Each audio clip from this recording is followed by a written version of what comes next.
I suppose it was a bit naive of me to think that someone with the moniker of Beast Queen would roll out the red carpet. I guess I got used to all the friendly treatment that being an associate of Rockwell's earned me. She did let me stay at least, and she hasn't instructed her dinosaurs to kill me yet, so that's a positive. Not that she'd really need the dinosaurs. If that glare of hers gets any more intense, I'll probably just burst into flames on the spot. Truth, I hope she eases up. Sifting through raptor excrement with someone watching is harder than you might think. There's nothing special about the diet of these tamed creatures when compared to their wild counterparts. Part of that is the Beast Queen's doing, as she takes them on regular hunting excursions for training purposes. Curiously, they never have to range too far. There is an abundance of prey nearby, despite the size of her pack. That this has held true regardless of her domesticated creature's remarkable birth and grow rates makes it even more unusual. Oh, and I did finally get her name. Li Mei-yin.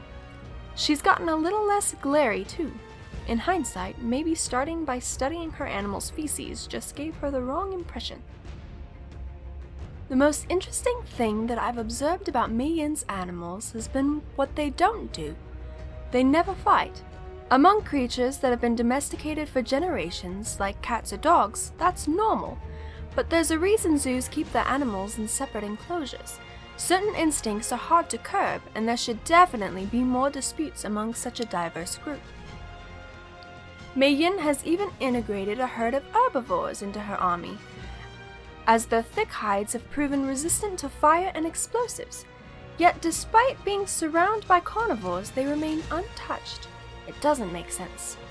That's not to take anything away from Mei-yin. She works hard to treat and train her animals well. She's not bad company either, at least when she's not mute and I don't go full biologist. Sometimes it's felt like speaking a new language, but it's been kind of refreshing. After going over my notes from Mei-yin's camp, I've concluded the animals on this island are not only used to humans, but used to captivity. Even with their accelerated growth rates, their behavior indicates they have been regularly domesticated for decades at least. Otherwise, they'd never obey the whims of mankind so easily. With that in mind, I believe that my theory about this island being curated is back in play. In fact, it's possible that not only are animal populations being controlled, but that the animals themselves are genetically modified. However, before I bring this to Rockwell, there's one more rumor that I want to confirm. This is the smoking gun. It has to be. I simply can't be convinced that this place is natural after finding an island populated entirely by carnivores. Even if they'd fed off each other, which is awful dubious given that carnivore meat is much more likely to carry harmful parasites than herbivore meat, the landmass is so small and their population is so dense that they could never maintain it. Yet there it is, hidden away off the northeast coast of the island. Someone would have to put them there on purpose. There's no way that Rockwell can deny my theory now. As I expected, Rockwell couldn't deny my theory, but I can't say I have his endorsement either. He didn't seem terribly engrossed in the subject, frankly. Something else seems to have captured his attention as of late, the island's obelisks. Apparently, Rockwell stumbled upon a way to interact with the towering monuments while spelunking, of all things. I guess he felt the need to scratch that old intrepid explorer itch of his. It's pretty impressive considering his age. Now that I think about it, the obelisks could be linked to my own findings. Their nature has always been a mystery, and Rockwell made some intriguing observations. I should follow up. Though I've been received by the Iron Brotherhood, they didn't seem very pleased to see me, especially when I mentioned Rockwell. That's a first. Add that to the rather deserted, gloomy state of their compound, and I'm starting to feel a bit apprehensive. Their leader can't return from his hunting expedition soon enough. All I've confirmed so far is that yes, they gathered all of the artifacts Rockwell sought, and yes, the artifacts were able to activate one of the obelisks. You'd think they'd be celebrating such a monumental discovery, but it's just killjoys as far as the eye can see. Go figure. I keep glancing at the artifact. I understand why the Iron Brotherhood's leader didn't want it, since it has no apparent use. All it does is remind him of the tribesman who died seizing it from that giant spider. Can it really be useless, though? They described the artifacts that activated the obelisk as looking similar to it, so I headed to the nearest obelisk to see if I could get a response. No luck. Maybe it activates something else. Of course! The platform in the cave! It's a long shot, but it's the only thing I can think of that's similar to the obelisk. Definitely worth a try.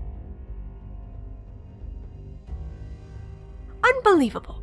The artifact perfectly fits one of the slots in the platform's pedestal. How did I not notice that right away? I really am a dipstick. So if this key, such as it is, was acquired by activating one of the obelisks, then it follows that the other 2 keys can be attained by activating the other 2 obelisks. Then with all 3 keys, maybe this platform will lead to whatever is controlling the island's ecosystem.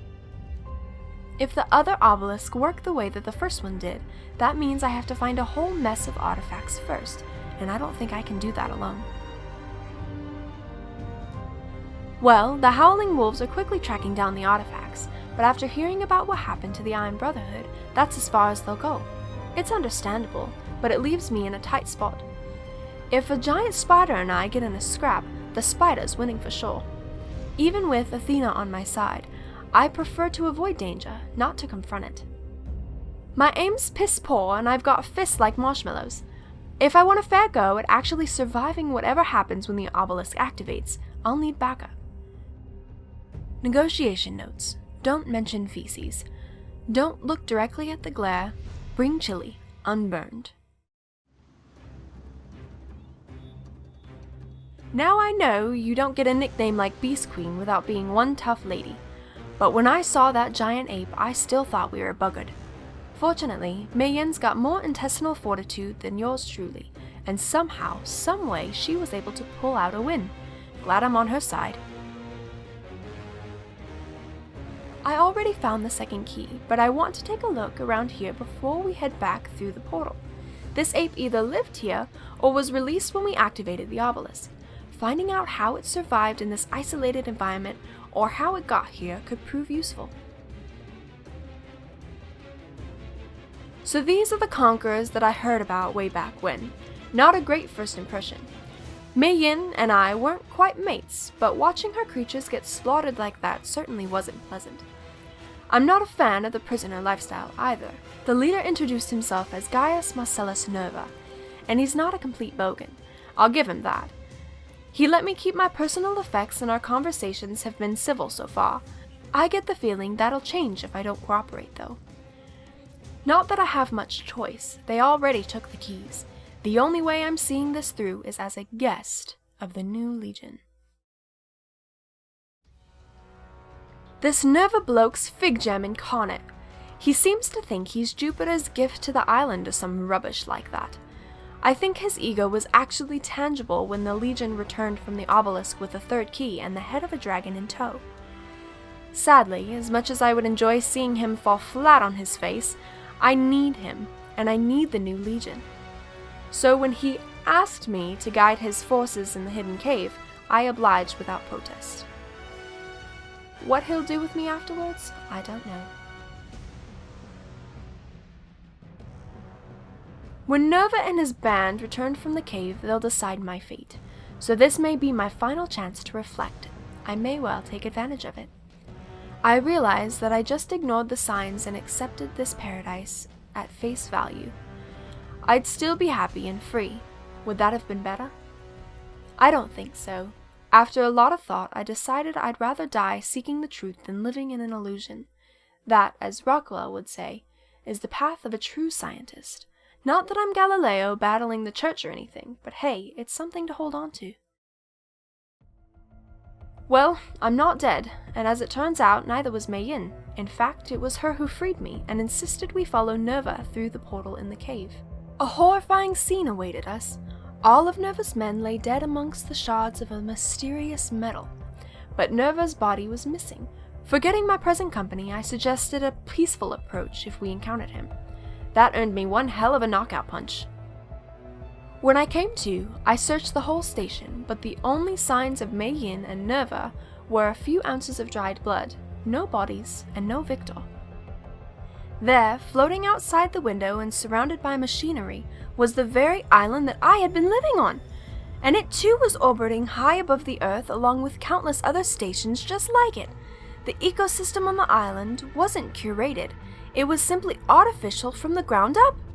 What in the hell is all this? Why would anyone construct it? And how could they have possibly kept it hidden from the world? I don't have the answers to any of these questions or the dozens of others that keep popping into my head, but somehow I mean to find out. Somehow I'll find the truth. Thank you for listening to my notes from the island. If you'd like to hear about my friend Rockwell, click here. If you would like to hear about Megan's side of our adventure, click here. And if you would like to hear that Nerva bloke's story, click here. Help support future note readings by visiting the Patreon, link in the description. Good luck, Survivor!